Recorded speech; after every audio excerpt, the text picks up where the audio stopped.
भगवते वासुदेवाय। ओम नमो भगवते वासुदेवाय। ओम नमो भगवते वासुदेवाय। ओम नमो। प्रेम से बोलो गणेश भगवान की जय, शंकर भगवान की जय, विष्णु भगवान की जय, लक्ष्मी माता की जय, सभी देवताएं माताएं लोग की जय।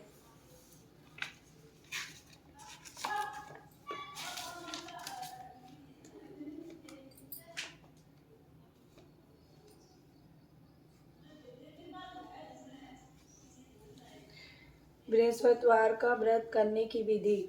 यह व्रत बृहस्पतिवार के दिन किया जाता है। जो भी स्त्री या पुरुष इस व्रत को करना चाहे उसे बृहस्पतिवार के दिन सिर नहीं धोना चाहिए, अर्थात सिर में साबुन या मिट्टी नहीं लगानी चाहिए।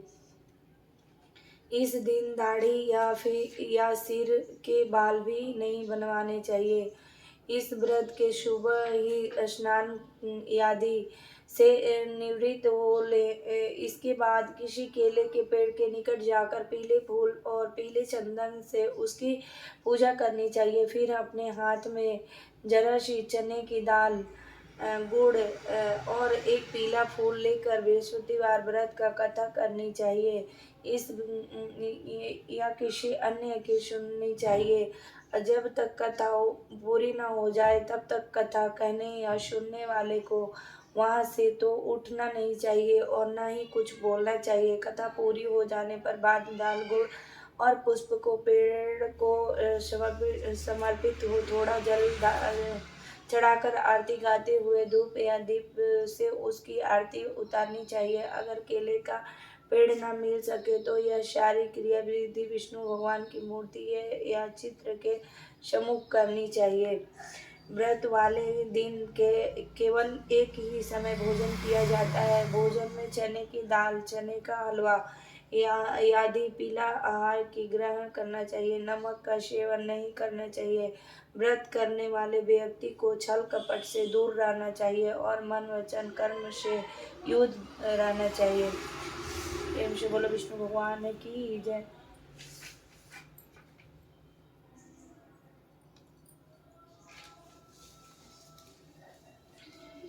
बृहस्पतिवार व्रत में बृहस्पति देवता का व्रत किया जाता है। ये सभी देवताओं के पूज्य गुरुदेव हैं। बृहस्पति देवता को विष्णु भगवान का ही अंश माना जाता है और उनका स्थान केले के वृक्ष की जड़ में माना गया है। इसलिए ही इस व्रत में विष्णु भगवान अथवा केले की जड़ का पूजन किया जाता है। इस व्रत के करने से बृहस्पति देवता प्रसन्न होकर धन धान्य, विद्या बुद्धि, पुत्र पौत्र आदि प्रदान करते हैं और व्रत के वाले व्यक्ति की सारी मनोकामना पूरी करते हैं। इस व्रत को करने से घर परिवार में सदैव सुख शांति बनी रहती है और समस्त विधियां दूर हो जाती हैं। इस प्रकार यह व्रत समस्त मनोकामनाओं पूरी करने वाला और उत्तम फल देने वाला है। प्राचीन काल भारतवर्ष में एक बड़ा प्राप्ति और दानी राजा राज्य करता था। वह ब्राह्मण और गुरु की सेवा किया करता था। वह गरीबों की सहायता करता था और उसके द्वार से कोई भी याचक कभी भी निराश होकर नहीं लौटता। परंतु यह सब उसकी रानी को अच्छा नहीं लगता था। वह न तो व्रत करती और न भगवान की पूजा करती और न ही किसी को एक भी पैसा दान में देती थी। वह राजा को भी ऐसा करने को मना किया करती थी, लेकिन राजा नियम से व्रत का पूजन आदि कार्य करता था। एक दिन राजा शिकार खेलने के लिए वन को चले गया। महल में रानी और दासी उस समय बृहस्पतिवार साधु के रूप में महल में के दरवाजे पर भिक्षा मांगने आए। साधु ने रानी से भिक्षा मांगी तो वह बोली, हे साधु महाराज, मैं इस दान और पुण्य से परेशान हो गई हूँ। इस कार्य के लिए तो मेरे पतिदेव ही बहुत है। अब इस समय वे यहाँ नहीं है। मुझे गृह कार्यों से समय नहीं मिल पाता है। सोचती हूँ कि इस धन को रहने से तो निर्धन रहना ही अच्छा है, फिर यह सारा काम धाम तो न करना पड़ेगा। इसलिए अब आप कोई भी ऐसा उपाय बताते कि सारा धन नष्ट हो जाए और मैं आराम से रह सकूं। साधु वेशधारी बृहस्पति देव ने कहा, हे देवी, तुम यह क्या कह रही हो? भला संतान और धन से कोई दुखी होता है? हे देवी, इन दोनों का तो सभी चाहते हैं। पापी पापी व्यक्ति भी धन और पुत्र की इच्छा करते हैं। यदि तुम्हारे पास धन अधिक है तो उसका सदुपयोग करो। भूखे मनुष्य को भोजन कराओ, वस्त्रहीनों को वस्त्र दो, प्याऊ लगवाओ, कुआं तालाब बावड़ी बाग बगीचे बनवाओ तथा निर्धनों की कुंवारी कन्याओं का विवाह करवाओ। इस प्रकार के कर्म से तुम्हारे और तुम्हारे कुल का यश लोक में परलोक फैलेगा और तुम्हें स्वर्ग की प्राप्ति होगी। परंतु रानी पर साधु की इन बातों को कोई परवाह नहीं पड़ा। उसने कहा, हे साधु महाराज, मुझे ऐसे धन नहीं चाहिए जिससे मैं अन्य लोगों को दान देती रहूं तथा जिसे रखने और संभालने में ही मेरा सारा समय नष्ट हो जाए। साधु ने कहा, हे देवी, यदि तुम्हारी ऐसी ही इच्छा है तो जैसे मैं तुम्हें बताता हूँ तुम वैसा ही करना, इससे तुम्हारी यह इच्छा पूरी हो जाएगी। तुम बृहस्पति देव के दिन घर को गोबर से लिपना, अपने अपने केसों को पीली मिट्टी से अच्छी तरह से धोकर स्नान करना, कपड़े धोबी के यहाँ धुलवाने डालना, राजा को कहने की वह हजामत करवाएं। इस प्रकार 7 बृहस्पतिवार तक करने से तुम्हारा सारा धन नष्ट हो जाएगा। यह कहकर साधु महाराज रूपी बृहस्पति देव वहां से चले गए। साधु ने जैसे कहा था, रानी ने 7 बृहस्पतिवार तक वैसा ही करने का निश्चय किया। साधु के कहे अनुसार कार्य करते हुए केवल 3 बृहस्पतिवार ही बीते थे कि बृहस्पति देव के कोप से उसकी सारी धन संपदा नष्ट हो गई। भोजन के लिए भी वो दोनों तरसने लगे। तब राजा ने रानी से कहा, हे रानी, तुम यहाँ रहो, मैं परदेश जाता हूँ। यहाँ पर मुझे कोई भी मनुष्य नहीं जानता है, इसलिए मैं यहाँ पर कोई कार्य नहीं कर सकता है। देश चोरी परदेश भिख बराबर है। यह कहकर राजा परदेश चला गया। वहां उसे और कोई काम न मिला तो वह जंगल से लकड़ियां काट कर लाने और शहर में ले जाकर बेचने लगा। इस प्रकार वह अपनी जीवन व्यतीत करने लगा। इधर राजा के बिना रानी और दासियां दुखी रहने लगी। उन्हें किसी दिन भोजन मिलता और किसी दिन वे जल पीकर ही रह जाती। एक बार रानी और दासियों को 7 दिन बिना भोजन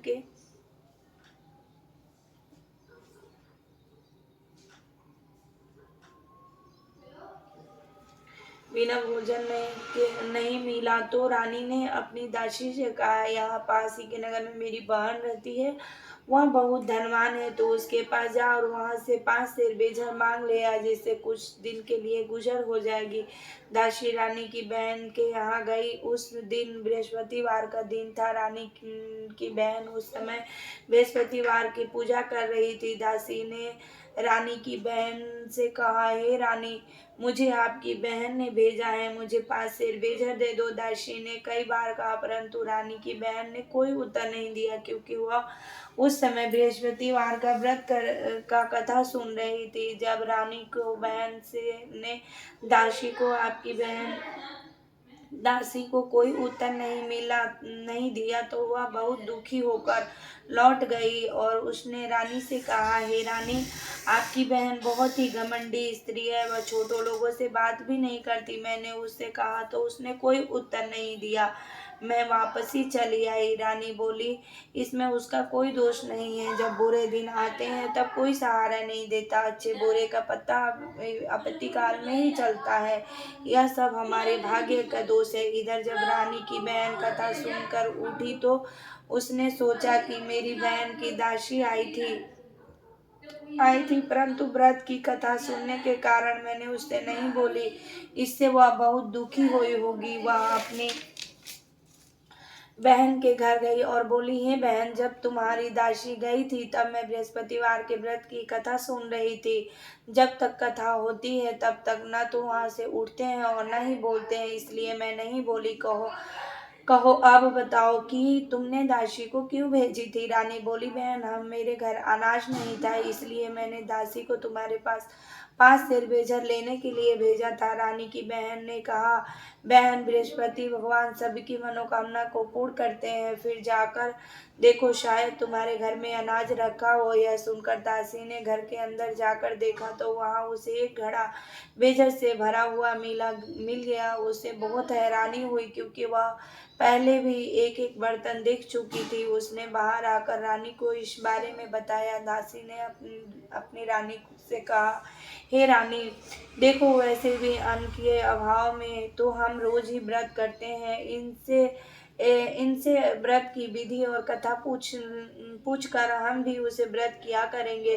दासी के कहने के अनुसार रानी ने अपनी बहन से बृहस्पतिवार के व्रत के बारे में पूछा। उसकी बहन ने बताया, बृहस्पतिवार के दिन व्रत में बृहस्पतिवार के दिन चने की दाल और मुनक्का से विष्णु भगवान का केले की जड़ में पूजन करना और दीपक जलाना चाहिए, पीला भोजन करना चाहिए तथा कथा सुननी चाहिए। इस प्रकार करने से बृहस्पति भगवान प्रसन्न होकर अन्न, पुत्र और धन देते हैं तथा सारी मनोकामना पूर्ण करते हैं। व्रत और पूजन की विधि बताकर रानी की बहन अपने घर लौट गई। रानी और दासी दोनों ने निश्चय किया कि वे 7 रोज बाद पूजन जरूर करेंगे। 7 दिन बाद जब बृहस्पतिवार के दिन आया तो उन्होंने व्रत रखा। गुड़साल में जाकर चना और गुड़ भिन्नाई तथा उसकी केले की जड़ में विष्णु भगवान की पूजन की। अब पीला भोजन कहाँ से आए वह सोचकर दोनों बड़ी दुखी हुई, पर उनके व्रत के कारण बृहस्पति देव प्रसन्न थे। अतः एक साधारण व्यक्ति के रूप में 2 थाली में सुंदर पीला भोजन लेकर आए और दासी को देकर बोले, हे दासी, यह भोजन तुम्हारे और रानी के लिए है, तुम दोनों ने इस भोजन को करना। दासी भोजन पाकर बड़ी प्रसन्न हुई और रानी के पास जाकर बोली, रानी जी भोजन कर लो। रानी को भोजन आने के विषय में कुछ भी पता नहीं था, इसलिए उसने दासी से कहा, जा तू ही भोजन कर क्योंकि तू हमारी व्यर्थ में हंसी उड़ा रही है। दासी बोली, एक व्यक्ति भोजन दे गया है। अब दोनों ने बृहस्पतिवार को नमस्कार कर भोजन किया। उसके बाद वे दोनों प्रत्येक बृहस्पतिवार को बृहस्पतिवार का व्रत और पूजन करने लगी। बृहस्पति देव की कृपा से उनके पास फिर से धन हो गया, परंतु रानी पहले की तरह ही आलस्य करने लगी। तब दासी ने कहा, देखो रानी, तुम पहले भी इसी तरह आलस्य करती थी और तुम्हें धन को रखने में कष्ट होता था। इस कारण से सारा धन नष्ट हो गया है। अब बृहस्पति भगवान की कृपा से फिर से धन मिला है तो तुम्हें पुण्य आलस्य लग रहा है। बड़ी कठिनाइयों के बाद हमने यह धन पाया है, इसलिए तुम्हें दान पुण्य करना चाहिए। भूखे मनुष्यों को भोजन कराना चाहिए तथा प्याऊ लगवानी चाहिए। दिनों दान देना चाहिए। कुआं आदि का निर्माण कराना चाहिए। पाठशाला बनवाए चाहिए। निर्धनों की कुंवारी कन्याओं का विवाह करवाना चाहिए और धन को शुभ कार्यों में खर्च करना चाहिए, जिससे तुम्हारे कुल का यश बढ़े तथा तुम्हें स्वर्ग प्राप्त हो। दासी की बात मानकर रानी इसी प्रकार के सत्य करने लगी। उसका यश चारों ओर फैलने लगा। उधर जब राजा परदेश गया तो वह बहुत दुखी रहने लगा। वह प्रतिदिन जंगल में जाकर लकड़ियां काट कर लाता, उन्हें शहर में बेचकर आता। एक दिन राजा दुखी होकर अपने बीते हुए दिनों को याद करके रोने लगा। तभी बृहस्पति देव ने एक साधु के रूप में आए और राजा के पास आकर बोले, हे लकड़हारे, तुम इस सुनसान जंगल में किस चिंता में खोए हुए हो बैठे हो, मुझे बताओ।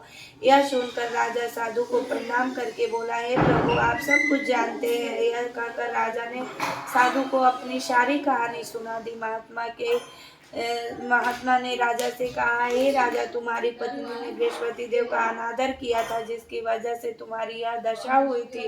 अब किसी प्रकार की चिंता न करो, भगवान तुम्हें पहले से अधिक धन देंगे। अब तुम बृहस्पति देव का व्रत किया करो और चने की दाल और गुड़ केले की जड़ में पूजन करो। पूजन करने के बाद बृहस्पति देव की कथा कहो। यह सुनो, बृहस्पति भगवान तुम्हारी सारी मनोकामना को पूर्ण करेंगे। साधु की बात को सुनकर राजा बोला, हे प्रभु, लकड़ी बेचने पर मुझे इतने पैसे नहीं मिलता जिससे मैं भोजन करने के उपरांत कुछ बचा सकूं। फिर मैं बृहस्पति देव की क्या कथा कहूँ, यह भी मुझे मालूम नहीं है। साधु ने कहा, हे राजा, तुम किसी तरह का चिंता मत करो। बृहस्पति देव के दिन तुम रोजाना की तरह लकड़ियां लेकर शहर में जाओ, तुम्हें रोज से दुगुना धन मिलेगा। तुम अच्छी तरह से भोजन कर सकोगे तथा उससे बृहस्पति देव की पूजा का सामान भी आ जाएगा। बृहस्पति देव की कथा इस प्रकार है। प्राचीन काल में एक बहुत ही गरीब ब्राह्मण रहता था, उसकी कोई संतान नहीं थी। वह नित्य पूजा पाठ करता था, लेकिन उसकी स्त्री बहुत मलिनता स्वभाव की थी। वह न तो स्नान करती थी और न ही किसी देवी देवता का पूजन करती थी। वह सुबह उठते ही सबसे पहले भोजन करती, बाद में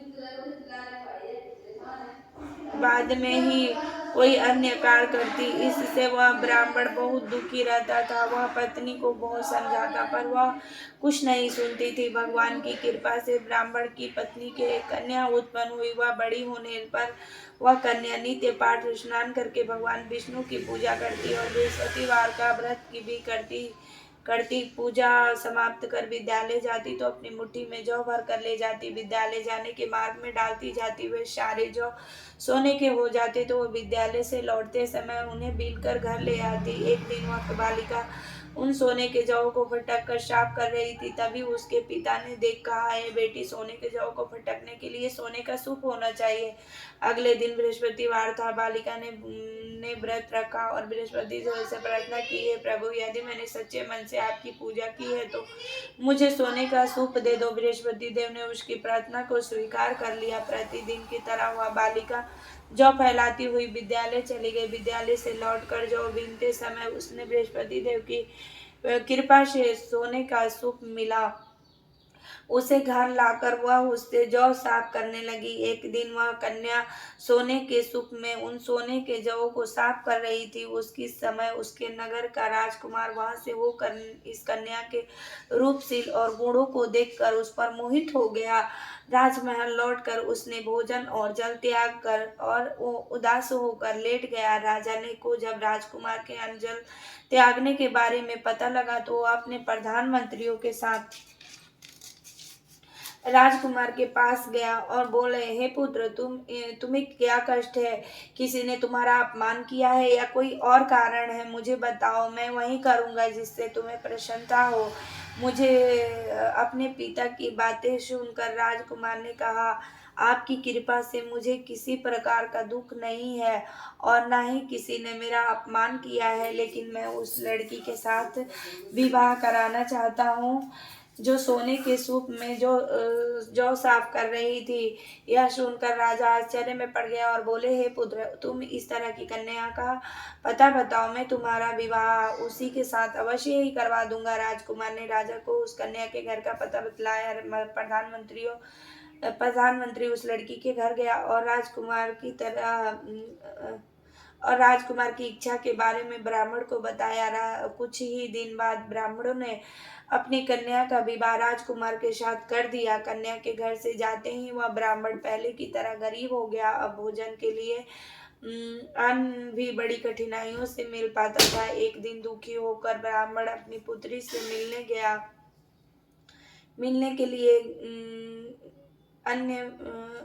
गया और उसे सारा हाल बताया। कन्या ने अपने पिता को बहुत सारा धन देकर विदा किया। इस प्रकार ब्राह्मण का कुछ समय सुखपूर्वक बीता, लेकिन कुछ दिन बाद फिर वही हाल हो गया। ब्राह्मण फिर अपनी कन्या के यहाँ गया और सारा हाल बताया तो उसने कहा, हे पिताजी, आप माताजी को यहाँ लिवा लाइए, मैं उन्हें वह विधि बता दूंगी जिससे हमेशा के लिए आपकी गरीबी दूर हो जाएगी। ब्राह्मण घर गया और अपनी पत्नी को के साथ लेकर अपनी पुत्री के पास पहुंचा तो पुत्री ने अपनी माँ को समझाते हुए कहा, हे माँ, तुम प्रातः काल उठकर सबसे पहले स्नान करके विष्णु भगवान की पूजन किया करो तो तुम्हारे घर की सारी दरिद्रता दूर हो जाएगी। लेकिन उसकी माँ ने उसकी एक भी बात नहीं मानी। एक दिन उसकी पुत्री को